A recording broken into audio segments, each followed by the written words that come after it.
A blessed day to you, all my sports to the bone people. Thank you all for tuning in.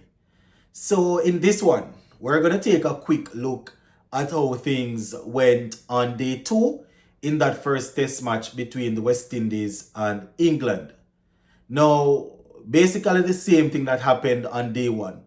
Our batsmen failed to adapt, they failed to string together partnerships that would put some pressure on England. And as a result of that, we are wheeling at 70 odd for six, batting a second time. So basically, staring defeat right in the eyes. So we're going to go into it, my people. We're going to go through the scorecard. And fortunately, I was able to see majority of the day's play. So I'll be able to talk as it relates to how some of the guys got out. So just let me know what you all think in the comment section. And you can reward me for keeping you up to date by subscribing to the channel. All right. So West Indies batting a second time, 79 for 6. 79 for 6. But before we get to there, we had to bowl out England earlier in the morning. And, we were able to get them for 371, courtesy of our lead pacer there, Jaden Seals. He picked up 4 wickets. I think it was 4 for 77. And I mean, in the grand scheme of things, bowling out a team for 371 in a test match in the first innings, it's not the worst thing in the world. You understand? But when you have a batting unit that is not giving you anything to work with, it's tough. It's really tough. And as much as we weren't too happy with some of the bowling, 371, my people, bowl against a team like England in their backyard, it's not the worst thing in the world. The bowlers we can work with it, but the problem why the bowlers are always under pressure to try and get teams out for under 200 or 250 is because the reality is there. Our batsmen, the top order, they just not ready. Man, them just not ready, my people. So let me just go through England's first innings and then I will finish up with what's happening in our second innings batting. So Zach Crawley, 371 as I said earlier. Zach Crawley at the top, I think we spoke about him yesterday. He got 76. He was the top scorer for his team. We also saw Ollie Pope coming in at number 3. He got 57. Joe Root ended up getting 68. Goody Kishmoti getting him with a brilliant ball. Harry Brook 50. Ben Stokes, same thing. 4. Goody Kishmoti bamboozled him, took his middle stump out of the ground. The wicketkeeper batsman who they brought in, very aggressive batter, he made 70. That's Jamie Smith, 70 from 119. And a couple of the Atkinson, Bashar, and Anderson, those guys didn't manage to score, right? So bowling for the West Indies, Jaden Seals got 20 overs, 4 wickets, 77 runs, and 5 maidens. What I will say, it's good to see Jaden Seals being the man to really bowl the most overs. Coming back from injuries and coming back into the team, it's good to see him fit. It's good to see him firing. I mean, he's young. He's somebody that we expect to really be a part of our bowling lineup, bowling attack for years to come. So I am happy to see him performing like this. Alzari Joseph, he bowled 18 overs, 106 runs, 1 wicket. Shamar Joseph, 15.4 overs, 68 runs, 1 maiden.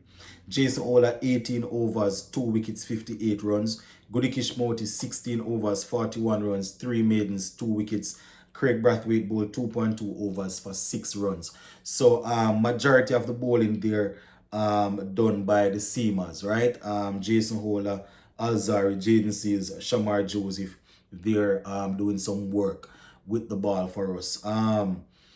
But, as I said, the fact that we didn't score anything much in the first innings, us bowling them out for 371 didn't make much of a difference, right?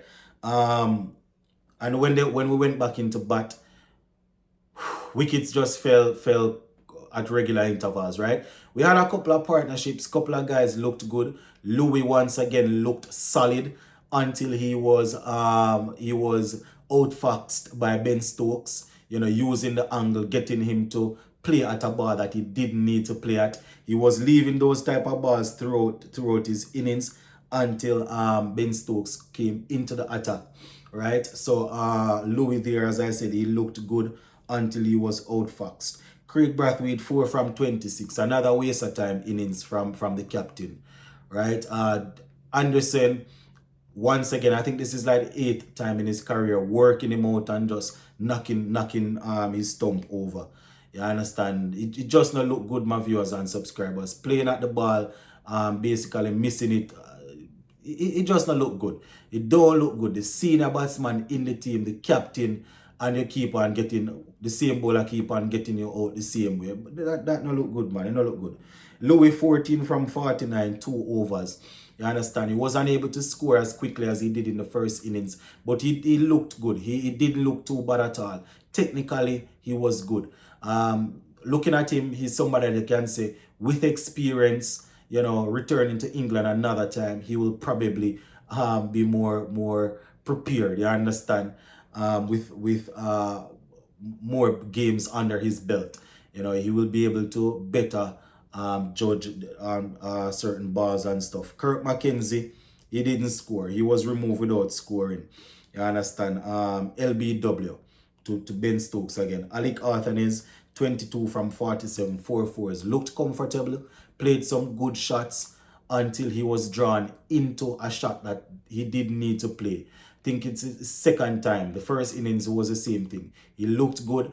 A ball was thrown outside his half stump, probably about fourth or fifth stump. He went driving after it, and he took the edge, and he was caught by the wicket keeper. So Arthanes, who looked good, just gave it away like that. Hodge, he came in, and as much as he only made 4 from 5, he looked as if he was in a positive mind mood. Looked as if he wanted to score.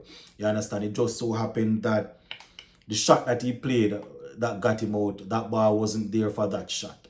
You understand? That ball wasn't short enough to play that shot, and he got out. He got out. But I tell you, my people. I don't know. It's tough. Jason Hola, 20 from 59, 2 fours. It's the best I've seen Jason Hola look in a long time. He came in, he looked to score, and he was solid in defense. He looked to score and was solid, my viewers and subscribers, until the last ball of the day. Ben Stokes decided that even though it was the last over, he was going to he would tinker with a couple of things and try to get Jason Hola out. A short ball, you understand, was bowled to him. Man was standing right under the bat. Hola wasn't sure if he was to pull out, duck, or pull. Got caught in 2 minds. Ball basically climbed up on him, and he fended it off a little bit and was out caught by Ollie Pope, taking a brilliant catch again. Joshua De Silva 8 from 16, looking to play some shots. You understand? He's still there, and he will be joined by Alzari Joseph at tomorrow when we resume. So it's a strong possibility that this game will be over tomorrow. You understand? It will. We're still trailing by 171. Imagine losing a test match inside the first couple of hours of day 3. Not good at all. Now bowling for England. Anderson, he has 2 for 11 from his 10 overs. Atkinson 2 for 27. Ben Stokes 2 for 25. So that is basically how it's looking for us. As I said, a couple of guys looked good, and when you're playing test cricket, especially when your team is up against it, if you get a start, if you get into the 20s, you have to look to carry on. If you're able to get 23, 24, majority of the time you would have faced over 30, 40 deliveries. So the team is banking on you to really see the ball, you understand, not be drawn into certain shots. And the guys that got in, they were unable to do that. You understand? Louis only scored 14, but you could say that he got in. Once again, he was outfoxed by Ben Stokes. Arthur is with 22, and Jason Hola with 20. You understand? It's just tough. It's really tough. And our test side right now, it seems as if the batting starts down in the middle order. And once the middle order fail, then it's always going to be a bad look for us. You understand? Captain Craig Brathwaite right now, look as if, seems as if he's a walking wicket. It seems as if he's a walking wicket. But the positives coming out of this, Morty was able to get a couple of wickets. Jaden C is coming back in, picking up 4 for 77, looking good, was bowling quick, looked smooth. You understand? Alzarian and Shamar, we hope that they will be able to get their act together for the second game. Same thing for Holder. And as I said, looking at it from a bowling unit perspective, the bowlers didn't do too bad overall. 371. I don't know if I am being too lenient, but 371 in Test cricket, it's not the worst thing. You understand? It's not bad at all. Especially when you have a unit that some of the guys, they are just coming back in. We see Shamar Joseph is new to Test cricket. As much as he seems to be the most confident person in the world, he's new to Test cricket. You understand? Jaden Seas is just coming back in. Jason Holler hasn't played Test cricket in a long time. You understand? And Alzari, still working on his bowling at this stage, just the same. So when you put that together, plus with Moti coming in, you understand? It's not bad. It's not bad for to get a team out for 371. But what will make it look as if it's really tough is because of the batting. You can't make 121 in a test match. You cannot make 121 in a test match. You understand? It just don't make no sense. As I said, I understand the conditions. I understand the players being inexperienced playing over there. But when you get in, you have to be able to hold that concentration. You have to be able to hold it. But it is what it is, my people. I'm not even going to preach anymore. Big up on yourself.